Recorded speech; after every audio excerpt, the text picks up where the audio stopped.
at MDK Yayo, and I just jumped off the port with dirty glove bouts, whole lot of MDK shit. As a 10, but that little bitch still a nobody. We load the clips and get the shooting like this shit happened. Pop the perk now. We got MDK Yayo off the porch with us today. We're good, man. What it do? I'm feeling well, man. How you feeling today, bro? I'm feeling good, man. You know, been good. You know, good little quarantine for me. Yeah. What have you been up to during the quarantine? Work. Yeah. Just working, recording, visuals, press, promo, all that. Just working. Okay. So staying productive, huh? Yeah, gotta stay busy because you feel me? If everybody else sitting around and you sitting around, you might well use the time everybody sitting around to get ahead. Yeah. That's real right there. Can't pass up on that. Yeah. And you visiting us from Alabama. What are you working on here in Atlanta for this trip? I shot like 2 visuals last night. Okay. Went to the studio yesterday, like a 4-hour session. Okay. So I've been getting a lot done since I've been here. Yeah. How often do you come out here to Atlanta? I got a lot of family up here, but I don't come up here that much. I live in Georgia now, though. I just moved. Oh, okay. Where at? LaGrange. Okay. I got you. But you're originally born in Jackson, Alabama, right? Yes, sir. What was it like growing up there? I mean, Jackson is real small, so it's very, homely, housewarming. They just, it's like family oriented. But I moved to Montgomery when I turned like 12. Okay. So I spent most of my teenage years up there, and it's a whole different world in Jackson, like, whole different world. So it was like, a lot of people think just because it's in the same state of Alabama, it's exactly, you ain't go too far, but shit, like Atlanta and LaGrange, that's two different worlds. So it was just different. Yeah, Montgomery's a pretty big city. Yeah, compared to Jackson, it's way like fast-paced, more fast-paced, more violence, all that. Like, but at the same time, that's where I kind of grew up at. So I'm used to it. It's normal. Yeah. Was it an easy transition for you moving to Montgomery? At first, I wanted to go back home. Really? Yeah, I wanted to go back, but shit, you gotta make do with what you got. So I adapted. Yeah. How old were you when you jumped off the porch? 12. 12. So once you got to Montgomery, huh? Yeah, once I got to Montgomery, up there. Yeah. What's one of the biggest life lessons you learned while in the streets? Biggest life lesson. Folks take your kindness for weakness. So and a lot of times you gotta listen before you speak. So, you don't do all that. You just out there head first. Gangster gonna die. You just trying to thug. A street nigga gonna die before a smart nigga any day. Yeah. Like, that's just what it is. Yeah. And talk to us about your cousin Rick. Oh yeah, my cousin Rick. Well, he not my biological cousin by blood. Like I said, I was born in Jackson, raised down there. Okay. I moved up here. Like him and his people, the first people I met, I was real, and they just always treated me like family. So, like they call me their cousin, so they're my cousin. But, like they're my friend, you feel me? Like, and he wasn't even out there on that type of time, you feel me, on that type of bullshit. So, just for a nigga to do that to him, that really it fucked me up, and it happened like 2 or 3 weeks ago. Oh, wow. Yeah, so, and he had 3 kids. Oh, wow. You know what I'm saying? So now all that, you feel me? Then his brother got shot at the same time too, but his brother lived. So, it's hard right now because, we still in grief mode, but I'm gonna make sure my boy live on forever because he repped MDK harder than I repped it. And you feel me? So, that one hurt, but it's gonna be straight. Yeah. Who came up with MDK? Well, it started out really, we was in high school when I was younger. We listened to a lot of Jose Guapo, all that, Okay. We was just popping and shit. So we was just like, shit, we $1 million kids, shit, we getting that money, all that. Like, niggas ain't the only nigga getting money out here, you feel me? And we in Montgomery anyway. We in high school at the time. So me, my partner, Darnell, Jay, Ray, Rick, Benny, all of we just started MDK. My cousin Val, can't forget about him. And everybody got it tatted, like, it ain't no gang or nothing, but it just, that's the way we live. Like, you feel me? That family. Yeah. Like, when I moved to Montgomery, I ain't even had no family up there. And everybody just embraced me as family. So that's how we rock. Yeah, I got you. Have you guys turned that into a label now? Yeah, we got the LLC and all that. It ain't just music, like clothes, photography, any of that, anything you need, we got it. Yeah. So it's a real liability. Like, you're trying to build an empire, you know. And talk to us about your friend Ben, who was killed as well. Oh, Ben, he got killed about like a year after we graduated high school. You know, okay. That was like one of my partners in high school. Like, we just always around each other and shit. But he didn't even get killed in the city. Like he was up here somewhere. It was like some accidental type shit. Like somebody was playing with a gun. You know how niggas be trying to look cool and shit. And I didn't know what the fuck he had going on, but you know, that was somebody who was real close to me too, but yeah. You feel me? It just, all I could do is keep their name alive, make sure they family and stuff straight, you know? Yeah. So, you know, I play my part that way. I just play my part with it. But yeah, I don't try to dwell on it too much. Yeah, you rap about both of them a lot in your music. Oh yeah, I'm gonna make sure, you feel me? If whatever platform I get, or I got, I'm gonna make sure that anybody around me, I'm gonna make sure I can do my best to help keep whatever they got going on. Yeah. Is it therapeutic when you rap about them? Very. Yeah. Very. Like, I talk about my life a lot in my music. So it helped out a lot. Yeah. And your cousin Skylar was also killed, right? That happened last year. Okay. He got killed, like, I don't really want to go in detail with that because I think that case still open and stuff. So I ain't finna go in detail with it, but but the fucked up part about it when he got killed was a police officer. He just went, he was doing something. Dude was on live, he was arresting the dude. Dude was talking about it. You know, the police officer just mocking him, you feel me? Like, talking like, but at the same time, it's America though. Yeah. Yeah, I saw that video on YouTube. Yeah. Yeah. Got a lot of views on it. Yeah. So, but you know, the world gonna see it in due time how that go. Yeah. So when did you start rapping? I started rapping when I was a kid. Like, my mama had bought me a camera when I was little. I used to always just record video, freestyle and shit. So then when I got older, I used to rap with my cousin and them too. We never just took it serious, you know, we was just rapping. So then I moved to Montgomery. I met a dude named Greg. I had known him ever since I had moved up there, like 8th grade, but I ain't never talked to him. So shit, we got in high school and he was just like, he was always write raps and shit, but I help him out. And he'd be like, shit, why you just won't rap? I'd be like, you right. So shit, just jumped in the head first, but I was just playing around still. I wasn't focused on that shit. Yeah. But, so really, last year I just started taking it serious. Like I just woke up one day like, I'm finna start rapping. And shit, that's what it was. What had motivated you to start taking it serious last year? Well, everybody just kept asking me about it. Oh, you see him, I'd be like, man, why you don't rap no more? Then I had went to a Meek Mill and Lil Durk in them concert.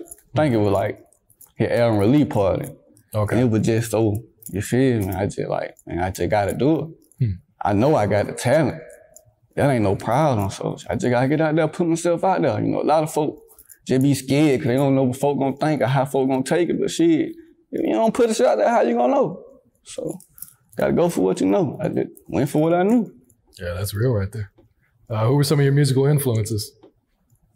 Meek Mill, Dirt, Big Sean, Tilt, but mostly I say Meek Mill and Dirt because I was watching them before they were famous, like coming up, nappy braids, dreads, all that shit, like, you feel me? I watched them grow to what they is now, like, I seen them with folk just like, man, who these niggas is? You feel me? And now you gotta talk about it. So, that just made me, if I know they can do it, in the circumstances they was in, that shit was no different from my shit, probably a little worse. So, if they can do it, I can do it. Yeah. I just use it as motivation. But you got people out my city who going up there too or around. So if they can do it, I can do it. Ain't no point in hating on them, just go with it. Yeah. Yep. All right, so what's the music scene like in Montgomery right now? Music scene in Montgomery, it's a lot of talent in Montgomery, but everybody's stuck on really the same sound, same way. So, you know, Montgomery just ain't really the hub just to take off in the music industry. Like, you just trying to stay in Montgomery and do it, it's gonna be hard. You're gonna have to get out and travel. Yeah. But, you know, you got people in Montgomery who very talented, but they ain't got the resources to broadcast their talent. So, you know. Are the artists there, are they real supportive of each other? For the most part. Yeah. For the most part. I'll say more the underground, like people who, my generation, the younger generation, they more supportive of each other. But, you know, the ones who just been out there or felt like they supposed to been out there, they not gonna do that. Yeah. Were you living in the city when Dobie was killed? Yeah, I had just, crazy part about it, I had just seen him in the mall like a week before that. Oh, wow. Like no security, no nothing, he just out there, all the jewelry on, all that, like, you feel me? That was home for him though, so he was comfortable there.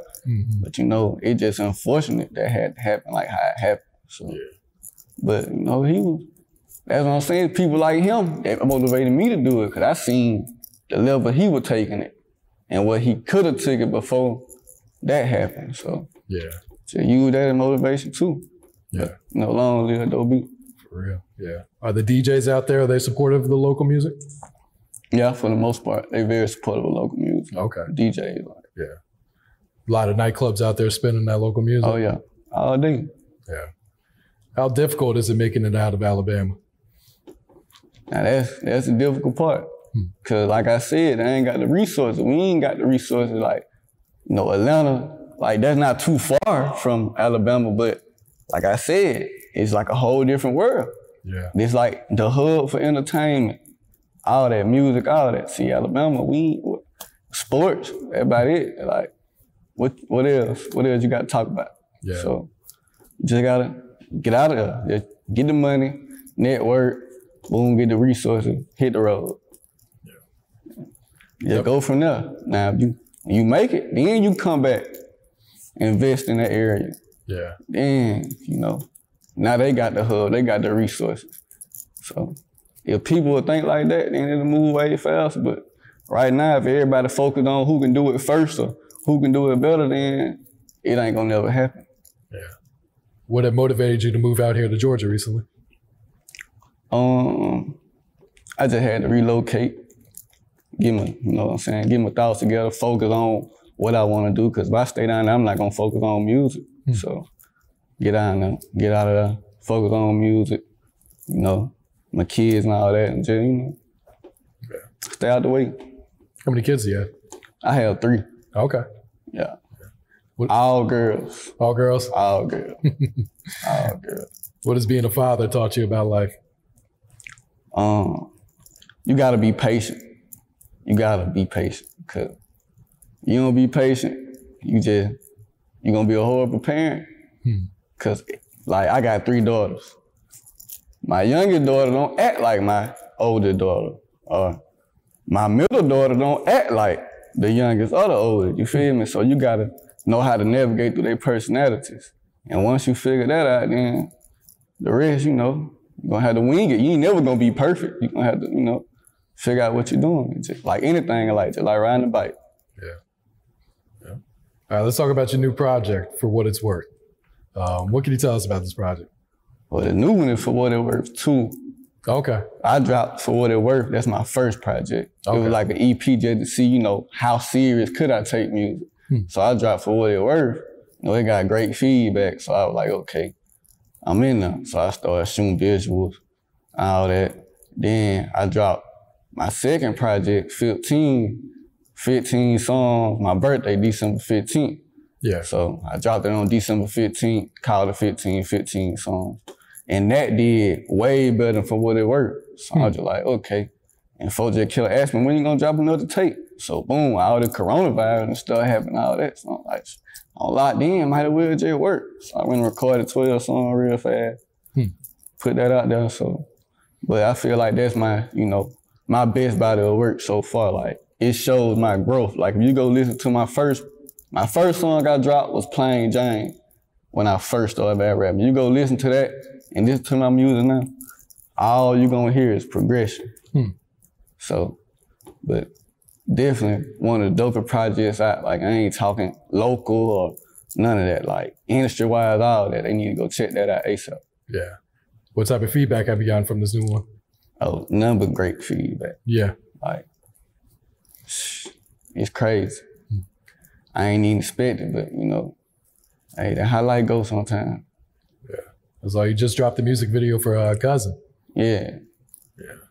That was a very, you know, painful song to make. Like, it was, but that come with it because I got to tell my story. Yeah. And I got to make sure their story get told the right way, not just out there, you know, whoop the whoop. So that was a very, you know, that's a very personal song for me. Yeah. Is that one of the most personal songs you've ever recorded?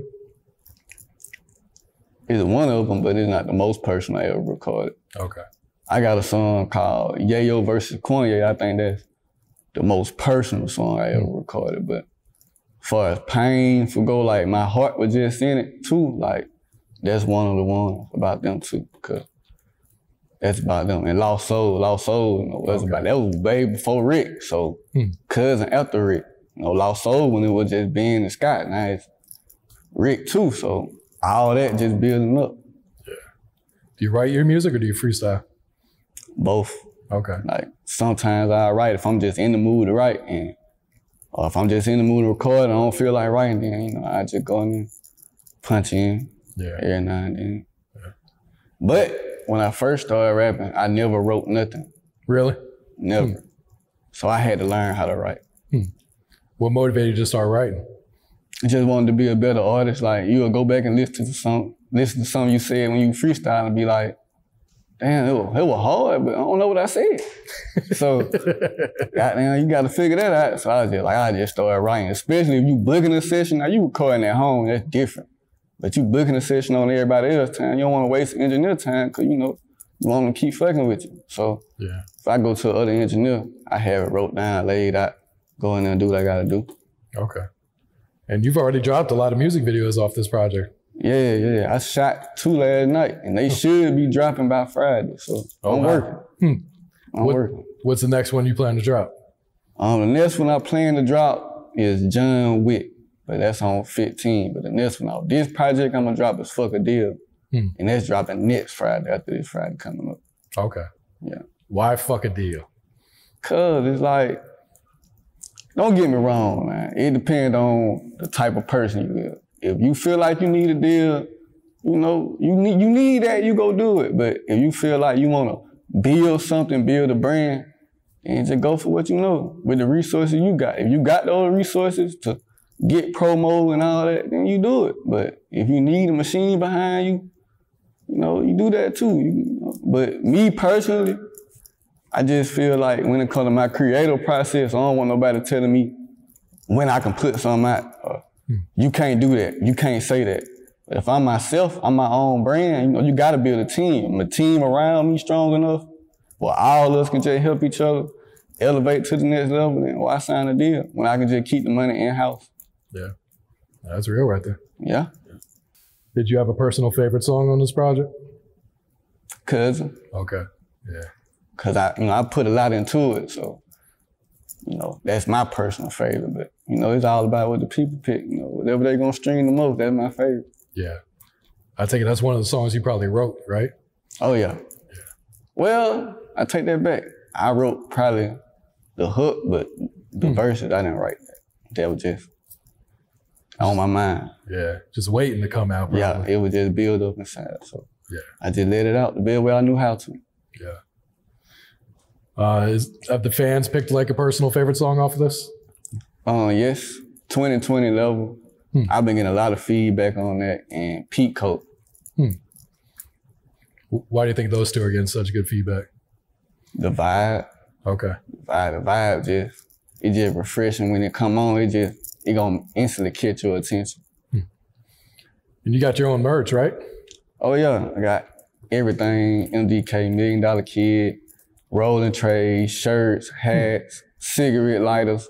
Yeah. Cups, anything you need, we got it. Is all this available online? Yeah. Okay. Well, what's the website? $1 Million Kid, Facebook, $1 Million Kid merch. Okay. And Instagram, you just go to my Instagram. Gotcha. What's some of your long-term goals for your music career? My long-term goal for my music career is just build a solid fan base. That's it. If I can build a solid fan base, then I'm gonna be happy because I know there's people who want to hear my music. They want to hear my story. I ain't trying to please everybody else. None of that. The awards, the accolades. I mean, it'll be nice, but my goal is to just, build my following. Yeah. What else you working on right now? Right now, I'm just working on getting all these visuals out. Okay. I got a couple collab tapes coming up. I ain't gonna too much put that out there yet. But right now, just getting these visuals out, making sure everything stay on the road, just stay on the ground running. Yeah. All right, any last words and shout outs before we get you out of here? Shout out to everybody that support me, the whole 251-334. Long live Ben, long live Rick, long live Sky, long live Kim. Whole lot of MDK shit. But that